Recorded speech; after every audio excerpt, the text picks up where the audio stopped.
Bismillahirrahmanirrahim. Alhamdulillahirabbil alamin. Allahumma shalli wa sallim ala sayyidina Muhammadin miftahi babi rahmatillah adada ma fi ilmillah salatan wa salaman daimaini bidawami mulkillah wa ala alihi wa sahbihi.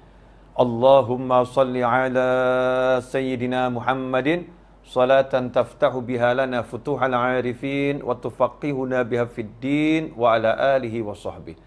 Assalamualaikum warahmatullahi wabarakatuh. Alhamdulillah kita dipertemukan di sebuah pertemuan yang mulia.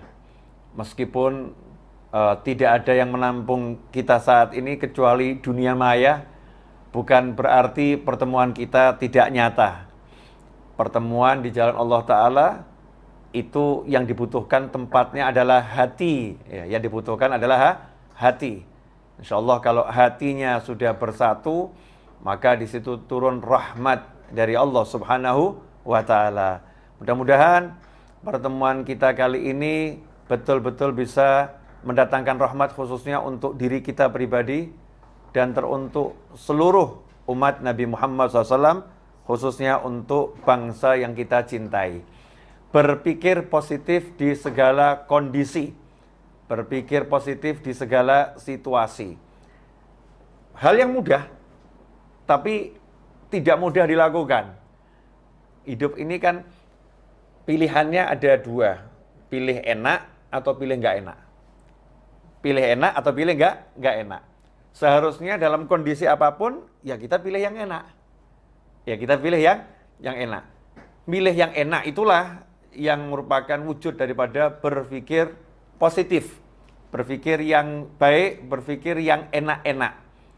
Bagaimana implementasinya, penerapannya dalam kehidupan sehari-hari? Dalam Al-Quran sudah sangat banyak contoh bagaimana manusia harus berpikir positif di kondisi yang sesulit apapun. Ya, kondisi sesulit apapun, menghadapi tantangan model apapun. Saya akan ambilkan beberapa contoh insya Allah untuk kajian pada siang hari ini. Mudah-mudahan berkah untuk yang berbicara dan untuk yang mendengarkan serta melihat dimanapun dan kapanpun. Yang pertama, contoh yang paling ekstrim, yaitu ketika Nabi Ibrahim alaihissalam. Nabi Ibrahim alaihissalam sudah dibelenggu, diikat, kemudian api sudah dibakar, dan perlu dijelaskan apinya bukan sembarang api. Api itu dibuat oleh Namrud bersama rakyatnya dengan mengumpulkan kayu bakar yang prosesnya dalam tafsir disebutkan kurang lebih 1 bulan. Kemudian tempat lapangan untuk menampung kayu bakar itu pun dibuat sedemikian rupa seperti tungku. Tanahnya digali, kayu bakarnya dikumpulkan, ditumpuk di situ, kemudian api dinyalakan. Hasilnya panasnya maksimal sehingga mampu membakar burung yang terbang jarak 1 mil, 1,5 kilo di atas api tersebut. Burungnya akan terpanggang hidup-hidup. Nah, bayangkan Nabi Ibrahim alaihissalam nggak punya teman, nggak punya siapa-siapa, ya, diikat, akan dilemparkan dalam kobaran api yang luar biasa tersebut. Nalar manusia akan mengatakan nggak mungkin selamat, nggak mungkin menang melawan kondisi yang seperti ini, sendiri terbelenggu. Tapi subhanallah, datanglah bantuan dari Allah Subhanahu wa Ta'ala. Bantuan itu lewat makhluk-makhluk Allah yang berdatangan, baik itu malaikat sampai pun kata, semuanya menawarkan bantuan kepada Nabi Ibrahim alaihissalam. Tapi saat itu Nabi Ibrahim alaihissalam pada puncak cinta yang luar biasa, sehingga Nabi Ibrahim mengatakan ilmuhu bihali kafani ansuali. Allah tahu keadaanku, biar Allah sendiri yang langsung ngurus aku nanti. Biar Allah yang langsung ngurus aku. Ini jangan dicontoh loh ya. Ini tingkat cinta yang tinggi. Kita biar Allah yang ngurus kita, tapi kalau kesah terus. Nabi Ibrahim datangi malaikat Jibril alaihissalam. Saya akan tolong kamu. Maka Nabi Ibrahim mengatakan, Allah maha mengerti kondisi saya, biar Allah yang ngurus saya. Ya, Ya udah kalau begitu kamu minta sama Allah. Ya itu karena Allah tahu saya nggak minta sama Allah. Ini yang boleh ngomong gini, yang memang kelasnya kelas Nabi Ibrahim alaihissalam. Kalau kita ini kelas orang-orang yang banyak keluh kesah nih ya minta. Ya nunjukkan apa namanya kebutuhan yang luar biasa. Nabi Ibrahim alaihissalam kelasnya kelas manja. Jatuh cinta berat pada Allah subhanahu wa ta'ala. Hasilnya apa? Beliau berpikir positif, ya akan ada pertolongan langsung dari Allah Ta'ala. Allah akan menyelamatkan dengan caranya Allah. Yang saat itu tidak ada satu makhluk Allah pun, bahkan malaikat Jibril alaihissalam, ya, tidak pernah berpikir bahwasannya api itu akan menjadi penyelamat untuk Nabi Ibrahim alaihissalam. Karena sejak malaikat Jibril itu diciptakan, melihat api itu selalu membakar. Api itu membakar. Ya, api itu sifatnya membakar, nggak berubah. Tetapi hari itu Allah Subhanahu wa taala merubah. Ya narukuni bardan wa salaman ala Ibrahim. Hai api, kata Allah Ta'ala. Jadi Allah langsung bicara kepada sumber masalahnya. Masalahnya di mana? Kayu bakarnya? Bukan. Masalahnya di mana saat itu? Namrudnya? Bukan. Ini masalah yang paling urgent saat itu adalah api ini akan membakar Nabi Ibrahim alaihissalam. Maka nggak perlu dicarikan pemadam kebakaran, nggak perlu dicarikan tim untuk memadamkan. Tapi langsung apinya diajak bicara oleh Allah Ta'ala, diperintah oleh Allah Subhanahu Wa Ta'ala. Ya narukuni bardaw wa salaman ala Ibrahim. Hei api, jadilah kamu dingin. Nomor satu itu dulu. Api kamu dingin. Ya, tapi wasalama. Yang menyelamatkan. Bukan sembarang dingin. Bukan dingin yang membunuh. Bukan dingin yang menyebabkan sakit. Bardaw wa salaman. Dingin dan menyelamatkan. Khusus untuk Ibrahim. Kayu, kamu tetap membakar. Burung terbang 1,5 mil, tetap kamu bakar. Ibrahim alaihissalam, kamu harus jadikan dirimu khusus untuk Nabi Ibrahim, dingin dan menyelamatkan. Bagaimana api itu dalam satu kejadian, menyentuh tubuh Nabi Ibrahim menjadi dingin dan menyelamatkan, menyentuh kayu di sekitarnya, membakar dan menghancurkan. Ini kuasa Allah subhanahu wa ta'ala. Ikhwani rahimakumullah. Kita nggak bahas masalah kuasanya Allah, tapi kita bahas bagaimana pola pikir Nabi Ibrahim alaihissalam yang selalu optimis, berpikir positif di kondisi yang seberat itu. Kemudian kita beralih pada Nabi Musa alaihissalam. Nabi Musa alaihissalam ketika dihadapkan kejaran Fir'aun dan bala tentaranya yang luar biasa. Dan di hadapannya ada laut yang ganas, yang ombaknya dahsyat. Dan di sekitarnya ada kaumnya yang protes. Ya, kaumnya yang resah, kaumnya yang gelisah. Bagaimana ini? Di sana ada laut, di sana ada Fir'aun dan bala tentaranya. Nasib kita bagaimana? Hei Musa, bagaimana? Nabi Musa alaihissalam dengan santai mengatakan, Kalla inna ma'iya rabbi sayahdin. Kalla, gak mungkin kita akan celaka. Gak mungkin Fir'aun mampu mencelakai kita. Gak mungkin laut mampu menenggelamkan kita. Inna ma'iya rabbi sayahdin. Karena Allah bersamaku, sayahdin. Nanti Allah akan beri aku petunjuk. Saat ngomong begitu, Nabi Musa nggak punya solusi. Tapi punya keyakinan, punya pikiran yang positif. Pasti Allah akan berikan jalan keluar. Pasti Allah akan berikan solusi. Hasilnya, Allah berikan solusi yang di luar nalar. Seperti api tadi di luar nalar, maka solusinya juga di luar nalar. Apa ini? Masalahnya kalau lewat terus, ada laut. Kapal nggak punya. Ini orang-orang nggak ahli renang, hidupnya di padang Sahara, nggak pernah belajar berenang. Ya, senjata nggak ada. Mau ngelawan Fir'aun dan bala tentara, ini konyol. Nggak punya apa-apa ini. Mau terjun ke laut juga sama konyol. Terus bagaimana? Allah Ta'ala jadikan lautnya itu jalan keluar. Allah Ta'ala jadikan lautnya itu solusi. Caranya bagaimana? Hei Musa, pukulkan tongkatmu itu ke laut. Kayu, biasa. Tapi di tangan orang yang beriman pada Allah Ta'ala, maka Allah perintahkan kepada laut ketika kena pukulan kayu, wahai laut, membelahlah engkau menjadi 2 bagian. Subhanallah, begitu kena pukulan kayu, maka laut itu membelah menjadi tebing yang luar biasa. Nabi Musa dan kaumnya melewati tebing air laut yang luar biasa tanpa rasa takut. La khaufun alaihim wa lahum yahzanun. Allah turunkan kepada mereka rasa tenang, nyaman, berjalan. Padahal ini gemuruh air luar biasa, dibendung oleh Allah subhanahu wa ta'ala. Jalan melewati sampai ke tepian. Kemudian Fir'aun dan bala tentaranya menyusul. Allah kemudian tenggelamkan laut itu kembali seperti semula, sehingga Fir'aun dan bala tentaranya tenggelam. Lagi-lagi, berpikir positif di saat yang mustahil mendapatkan solusi, itu dilakukan oleh Nabi Musa alaihissalam. Kemudian kita melihat Nabi Yakub alaihissalam. Nabi Yakub alaihissalam yang udah dikasih tahu bahwasannya Nabi Yusuf alaihissalam sudah dibunuh oleh serigala, diterkam oleh serigala. Ini darahnya, ini pakaiannya.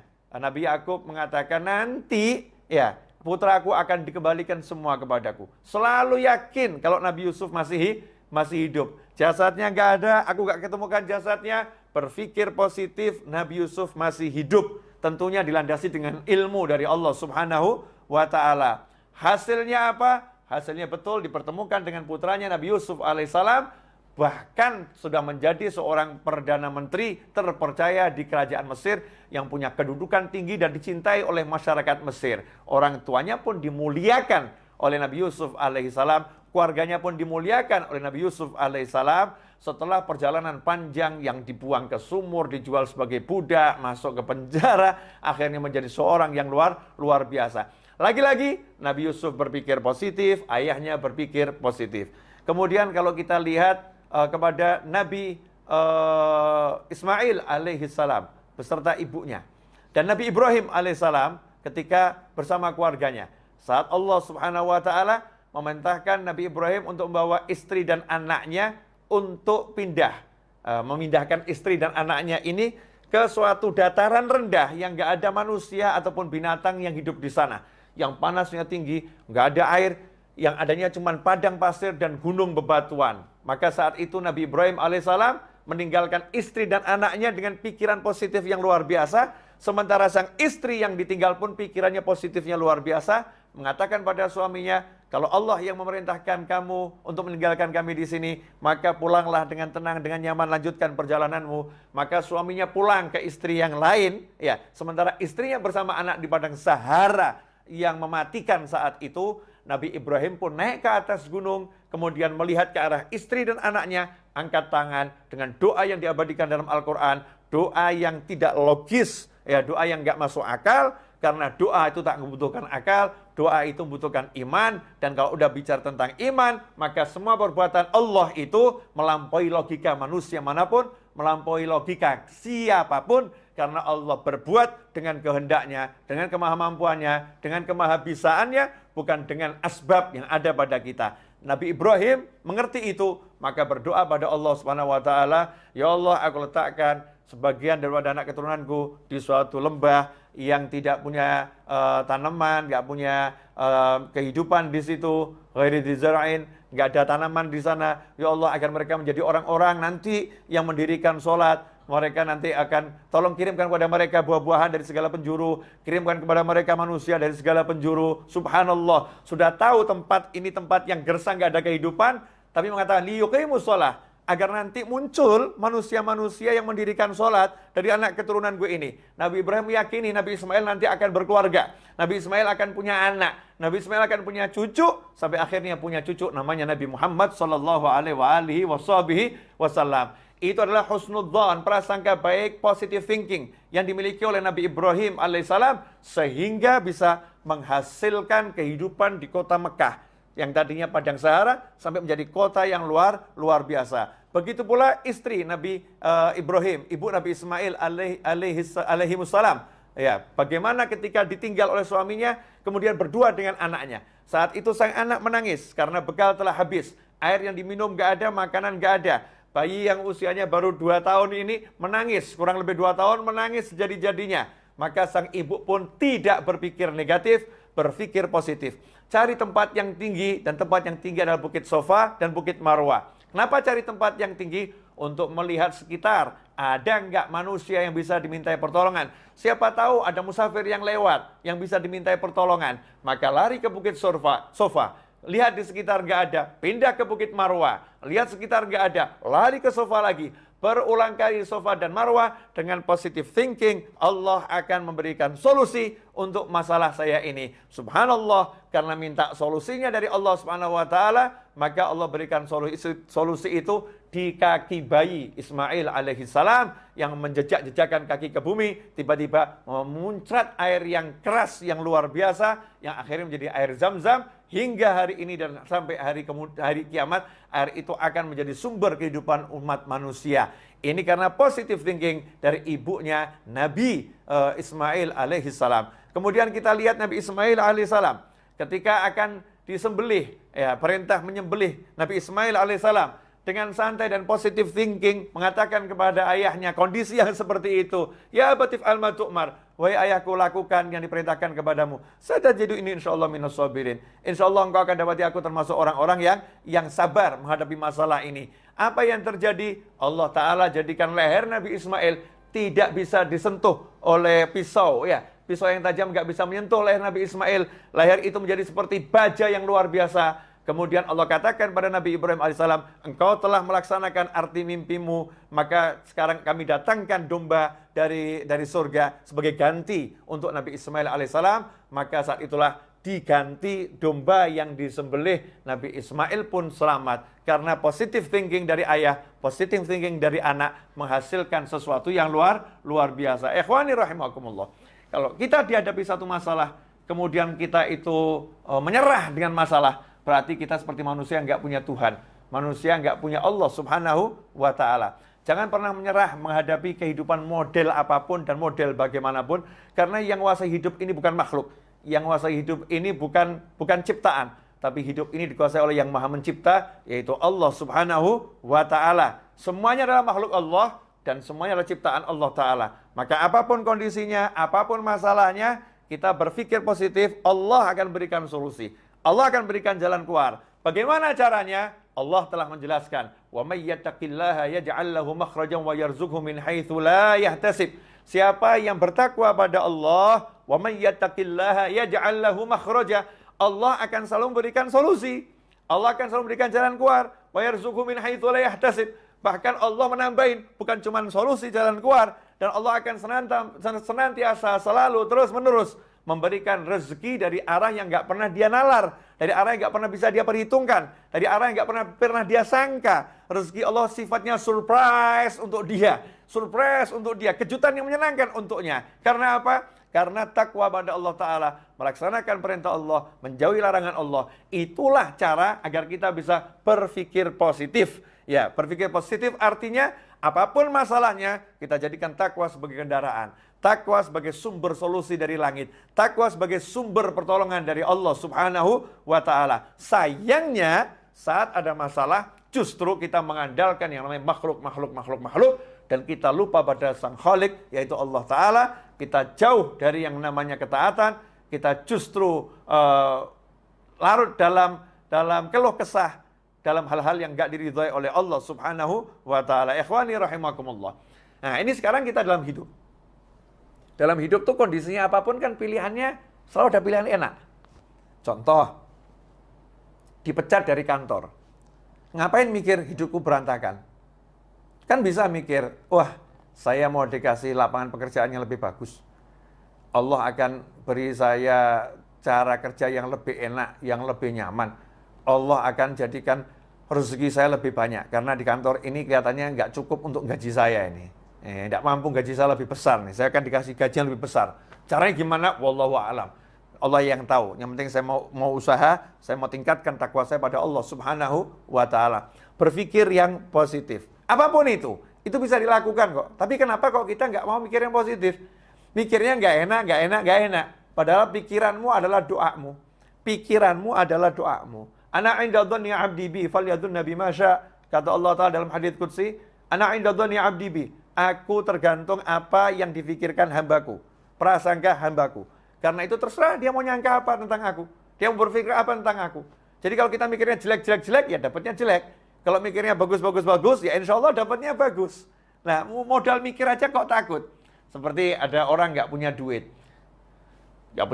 nganggur. Saya nanya sama orang tersebut, Mas, mau nggak beli rumah yang mewah? Jawabannya, Mau beli beras saja nggak bisa kok, Bib. Ngapain mikir beli rumah yang mewah? Ini salah. Kenapa? Karena dia telah membatasi kemampuan Allah memberikan rezeki dengan kemampuan usahanya. Saya nggak mampu usaha, jadi Allah nggak bisa ngasih saya rezeki. Masya Allah. Jadi Tuhannya usaha ya? Tuhannya usaha, bukan Allah Ta'ala. Seharusnya bagaimana? Sadar dengan kenyataan, memang nggak punya uang, memang nggak punya kerjaan, lagi nganggur. Tapi kalau ada tawaran, Mas, mau nggak punya rumah yang mewah? Jawab saja, mau, insya Allah, doakan. Ya, semoga Allah kasih saya kemampuan, Allah beri saya kemudahan. Tidak ada yang mustahil. Tapi kenapa mikir yang positif aja berat? Karena tauhidnya lemah. Karena yakinnya sama Allah lemah. Ma'rifatullahnya lemah. Gak paham siapa Tuhannya. Gak paham siapa Allahnya. Gak paham bagaimana kemampuan Tuhannya. Dan gak paham kalau dirinya gak mampu apa-apa. Dan yang lain juga gak mampu. Yang mampu hanya satu. La ilaha illallah. Muhammad Rasulullah SAW. Karena itu dikatakan dalam surat Al-Ikhlas. Qul huwallahu ahad, Allahus samad. Katakan, hanya Allah yang Maha Esa. Katakan bahwasanya hanya Allah tempat bergantungnya segala sesuatu. Nggak ada yang lain. Hanya Allah, dan hanya Allah. Ikhwani rahimakumullah. Nah, ini beberapa yang sudah saya paparkan ini insya Allah menjadi masukan yang manfaat buat saya khususnya dan pemirsa dimanapun Anda berada. Jazakumullah khairan. Saya minta maaf atas segala kekurangan. Mudah-mudahan berkah manfaat. Wassalamualaikum warahmatullahi wabarakatuh.